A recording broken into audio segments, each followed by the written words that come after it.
violence against migrants in the port city of Calais. Situation dramatique. 1,500 migrants tried to enter the Channel Tunnel. A swarm of people coming across the Mediterranean. Aux abords du tunnel sous la Manche. Im nordfranzösischen Calais haben Migranten während einer blame game though really gathering pace now. Hello, I'm Richard Gisbert, and you're at The Listening Post. Here are some of the media stories we're tracking this week. The politics, polemics, and problems with the coverage of the immigration story in Europe. It's reached a point where it's difficult to differentiate truth from fiction. The slow growth of the Cuban blogosphere and what's being said. Plus, arrest warrants and publication bans. A government corruption scandal in Malaysia, and journalists are taking the fall. This past week, the growing controversy over migrants trying to get into Britain through the Channel Tunnel dominated the front pages of many of the UK's national newspapers, some of which characterized them as undeserving leeches, a security menace, an existential threat to national values. And the immigration story is also making headlines in Greece, Italy, and Germany as they all deal with an influx of people making the journey from various countries, many of which are cash-strapped or war-torn.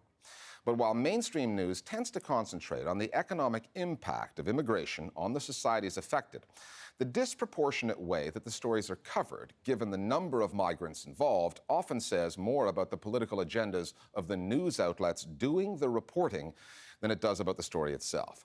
And given the current political climate in Europe, the rise of right-wing anti-immigrant parties across the continent, Britain's UKIP, Golden Dawn in Greece, the National Front in France, this is a story that needs to be contextualized, its terminology analyzed, its numbers examined, its premises exposed. Our starting point this week is the French port city of Calais.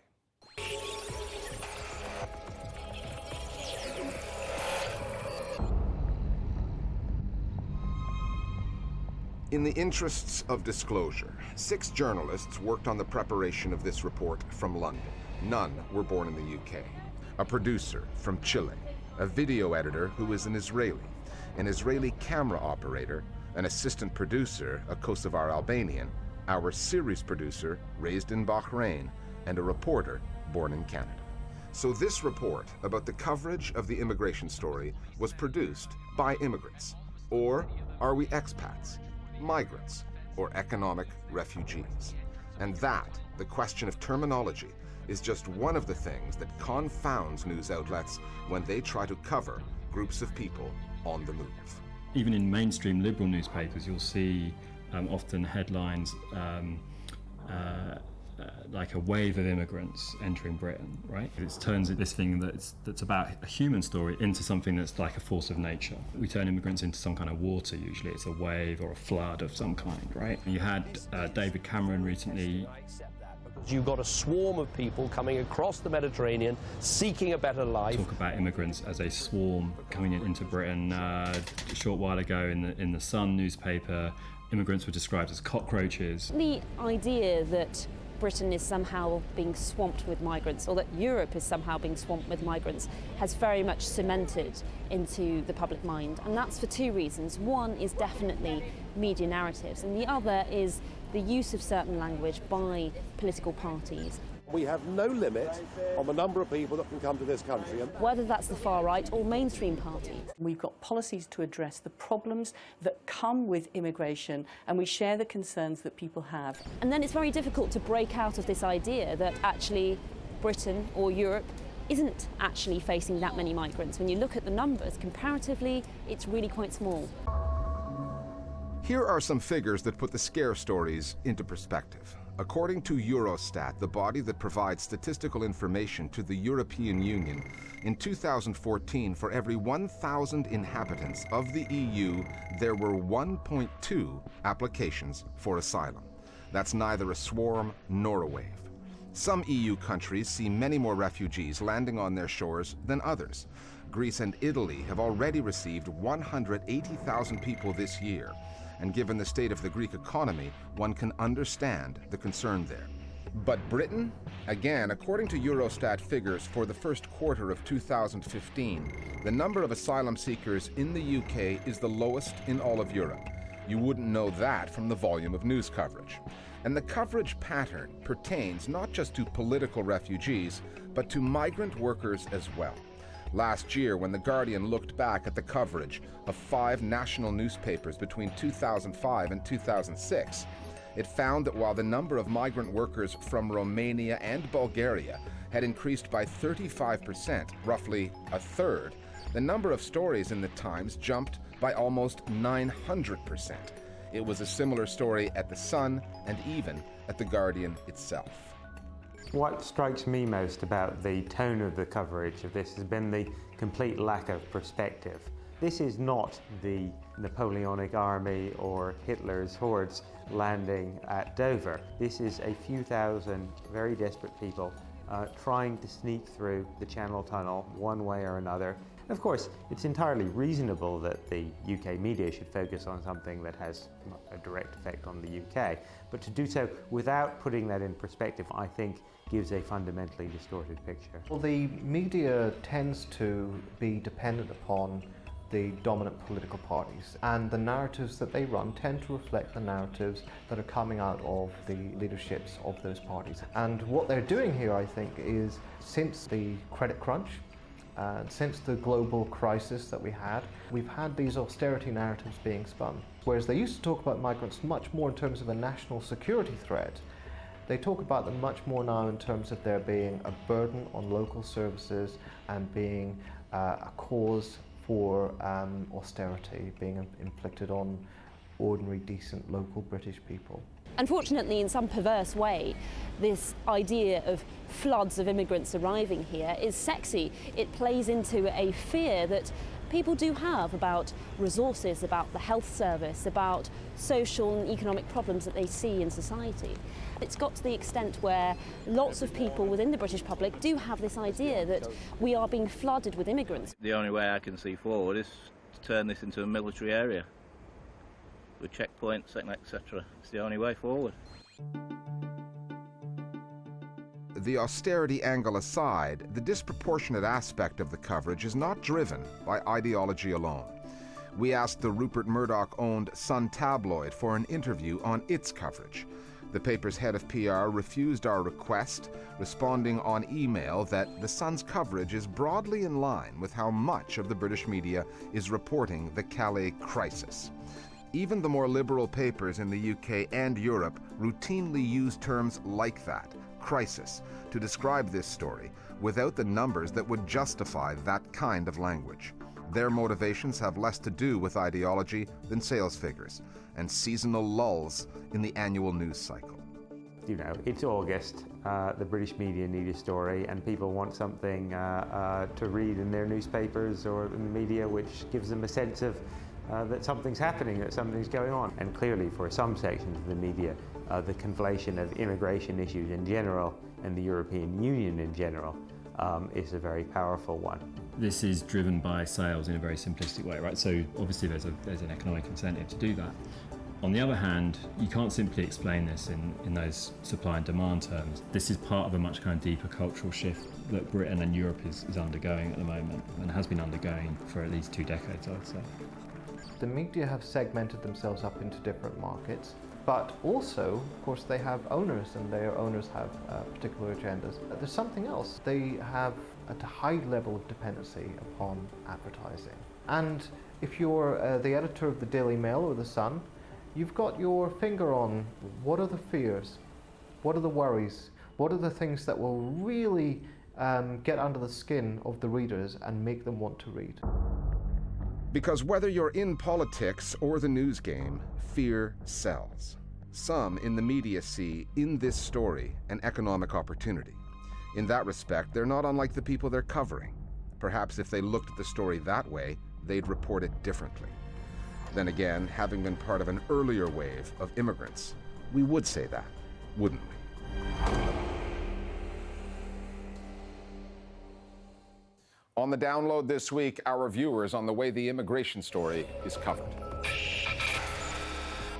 The combination of the language that's used in the media and the lack of context in the reporting combine to create a sense of public panic and a sense of crisis, although interestingly it's usually a crisis for British holidaymakers or lorry drivers as opposed to a humanitarian crisis on our doorstep.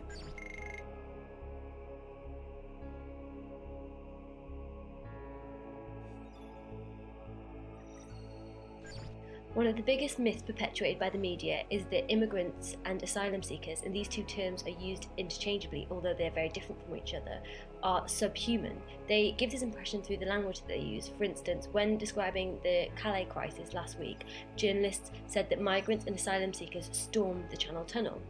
This gave the impression that they were a homogenous mass and in turn dehumanised them. This sends a message to the public that these people are vastly different from them, almost alien, and they have nothing in common with them. Other media stories on our radar this week. After 6 years on the outside looking in, BBC News has been granted limited access to report from Iran. In 2009, the Iranian authorities expelled BBC reporter John Lyne over his coverage of the protests that followed the disputed presidential election there. Officials accused the network of waging a war against the Iranian government, and no BBC correspondent or bureau has been allowed to operate inside the country since. Tehran now says it will allow one BBC crew into the country. However, the conditions are strict.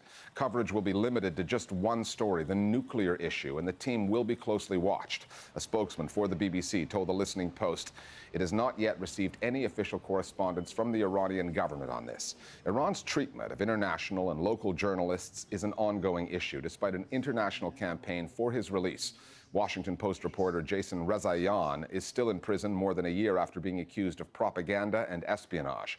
And earlier this month, the authorities suspended hardline newspaper Noha Day and issued cautions to 2 other news outlets after they criticized the way the government handled the recent nuclear negotiations.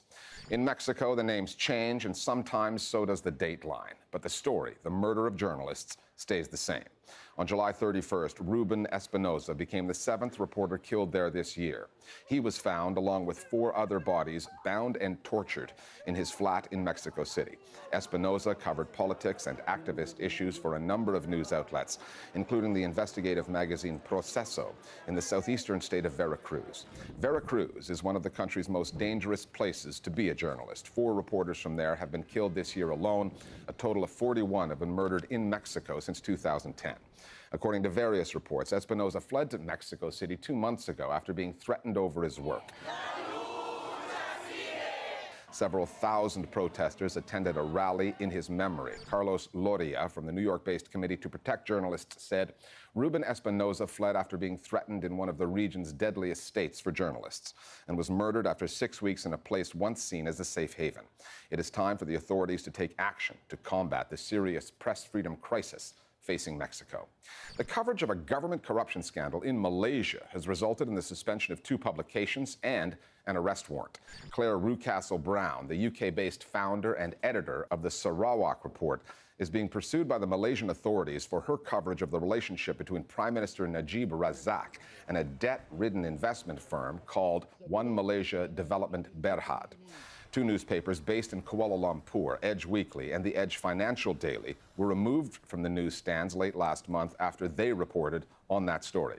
Thomas Hughes from the London-based Freedom of Expression group Article 19 said the Sarawak Report website has blown the whistle on a corruption scandal which is wholly in the public interest. The disclosures raise questions of serious wrongdoing. The authorities are displaying the utmost contempt for international freedom of expression standards.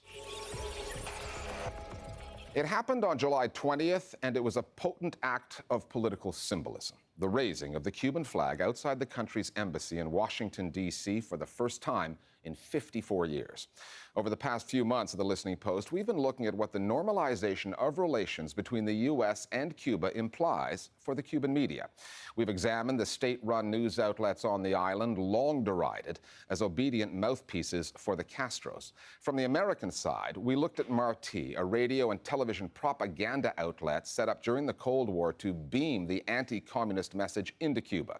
However, journalism on and in Cuba is not as black and white as all of that. In 2011, Raul Castro called on Cubans to be more critical of the system, acknowledging that the Communist Party had failed its citizens on a number of levels. Some saw that as purely cosmetic, an official strategy to co-opt dissent, and connectivity on the island is an issue.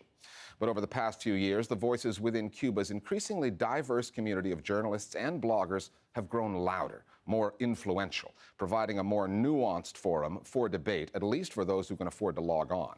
The Listening Post's Marcela Pizarro now on 3 independent journalists who have rubbed both pro- and anti-Castro Cubans the wrong way by exercising their right to freedom of expression.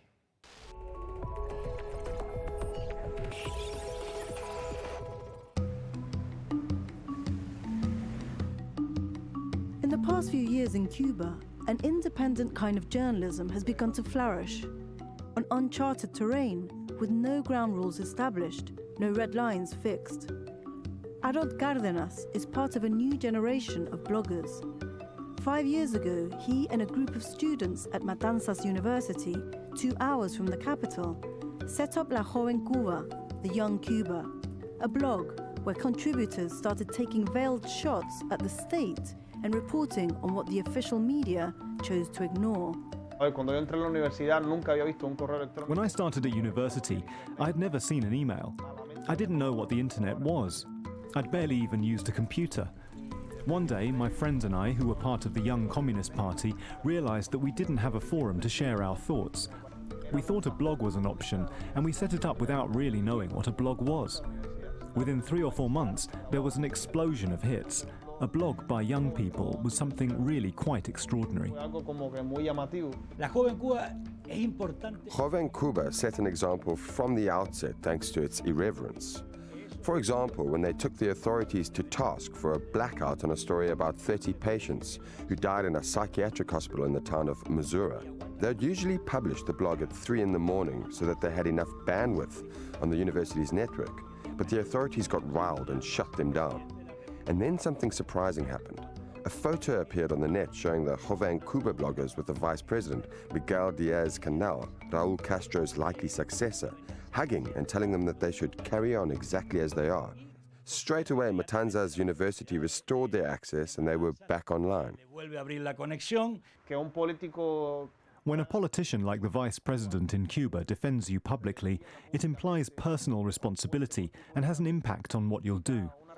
So the challenge was how to continue doing what we were doing after his visit. Some people might think that having a relationship with politicians will change you. So the challenge is to keep doing the same afterwards. And that's what we've been trying to do, to maintain our editorial line.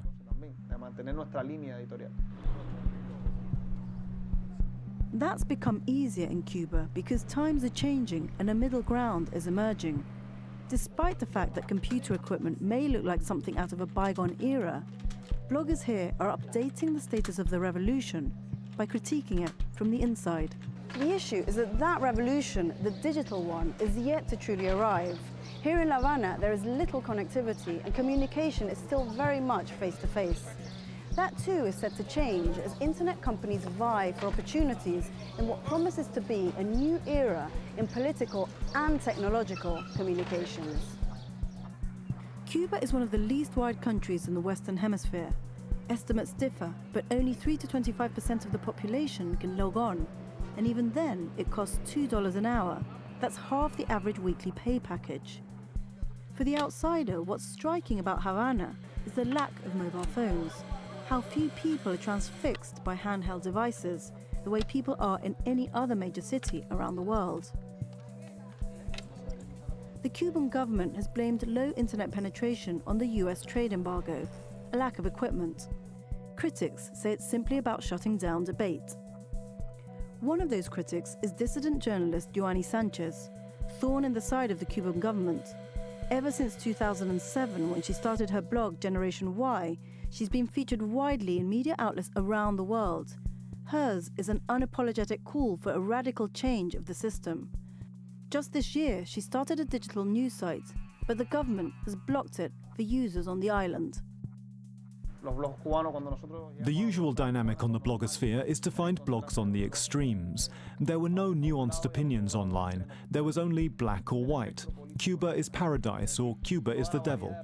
We couldn't conform to this dynamic because Cuba is not like this. Cuba is a country with virtues, defects and colors like any other.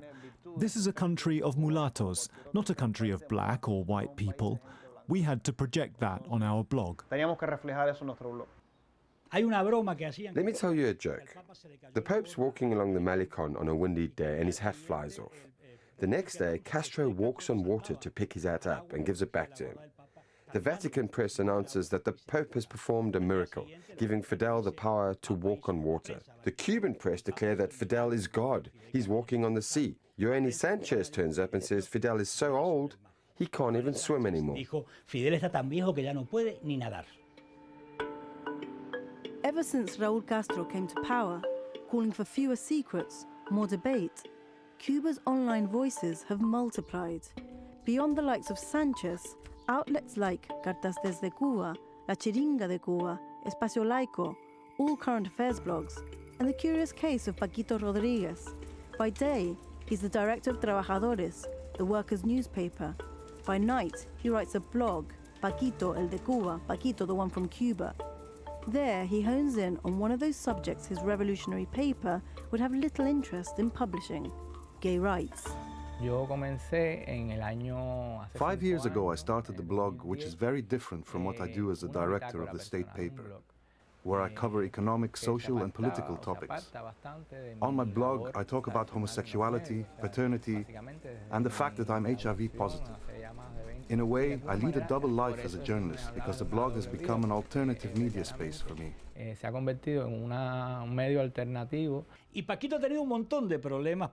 Paquito got into trouble recently because he criticized Cuba for having voted against a resolution defending sexual diversity at the UN.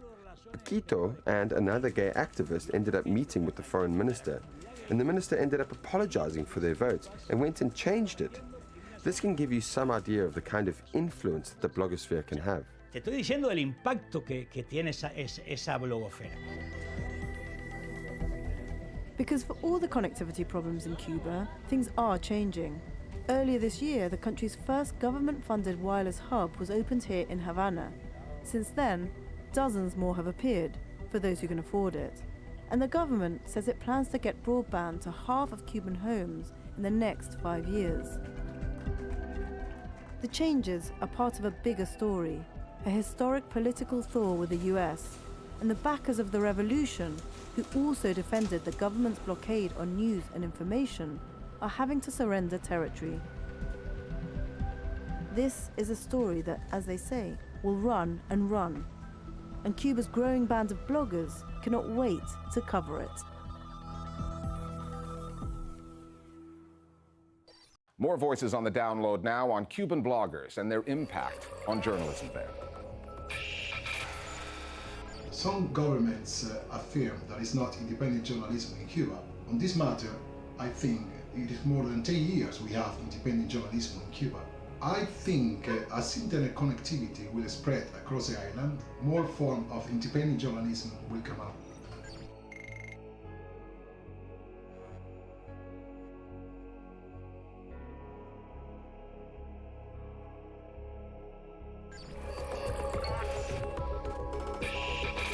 Finally, if you're an economic migrant setting out on a perilous journey in search of a better life, where would documenting your travels on Instagram be on your list of priorities?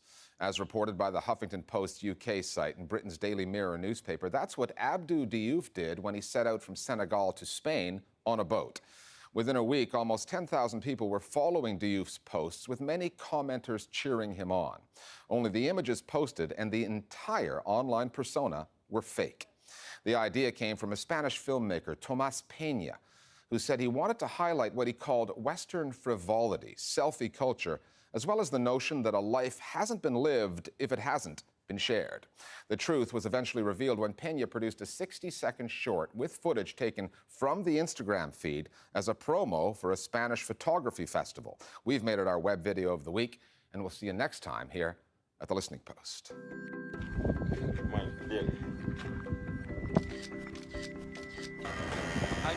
Again.